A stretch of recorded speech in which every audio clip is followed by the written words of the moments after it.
you have outlined this wonderful process of how they can connect with APA and start looking at, what's already out there and what, efforts they can support or lend their voice to.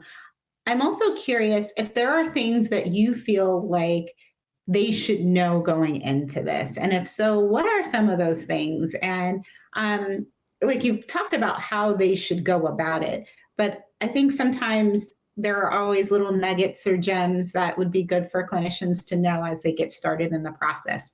What might those be? You want me to kick it off first, or would you like to? Sure, kick it off, and then I'll fill in all the. Sure.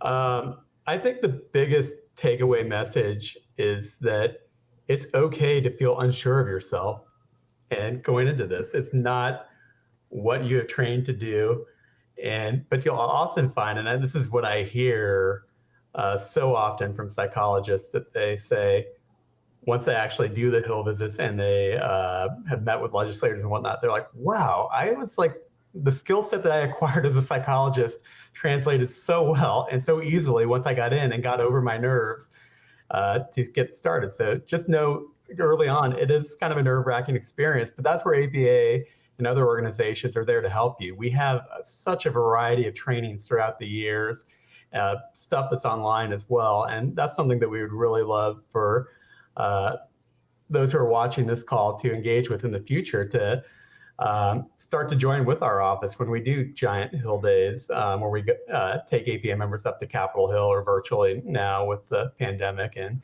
January 6th plays a role in a little bit of that as well, not fully open, but and just know that it's a learning process. When I do advocacy trainings, I normally have to start it off by saying, it's important to know your audience, but I'm never going to know my exact audience going into this training, because some people are going to say, Ben, I learned a lot of this government stuff when I was in grade school.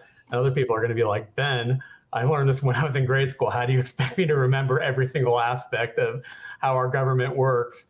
And so everybody starts off in a different place, but you get there quickly. And it's very invigorating once you do start making headway with your visits and your advocacy. So nice. How about for you, Doris? I'll piggyback a bit off Ben, because it is a very valid point that while you might not feel that you've been trained specifically for advocacy, the skill set that you have from being a psychologist is exactly what you need, right? I was actually talking about this with one of our members who was explaining when he testifies, he already knows how to speak to people in a calming manner. He knows how to sort through complex information, to present it in a simpler way that somebody can grasp who has not been versed in the topics very easily. He knows how to kind of wait people out and hear them out so he can get to what's really working at them. Well, that skill set is very similar when you're talking to a member of Congress, when you're talking to a state legislator, or to your local councilman.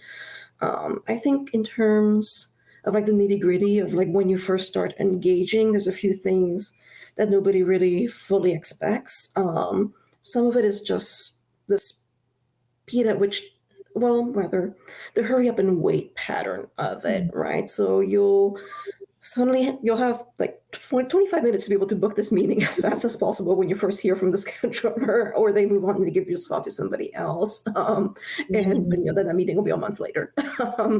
Or, you'll go in and you might only have 15 minutes. And really, that's probably the most realistic expectation when you're starting in the engagement. You might not have more than 15 minutes to make your case. But after that, you might also never get rid of that staffer, because they will keep coming back if they start building trust with you. For more answers, and then you'll have more time, and the relationship will build very organically and slowly. So it's hard to map out and give a process for something that's going to vary by the personalities of people involved. But it's the one true fast rule that there can be is just to be very honest about everything. So if you don't know an answer, that's perfectly okay. They don't expect you to know any specifics of, if you're coming in saying, I care about this issue, they're not going to expect you to know exactly the 5 bills that are the most relevant to that issue. Just say, I don't know, this is why I think it matters. I can connect you to somebody who can give you those answers. The more you're truthful and the more that you follow up with accurate information because you've had to do your research or because you've connected them with the right people, the more that trust will build, and the more you'll be you'll feel more comfortable, and the more you'll have opportunities. It's a muscle, and the more you exercise it without injuring it at the start, the stronger it'll get, and the more comfortable you'll be.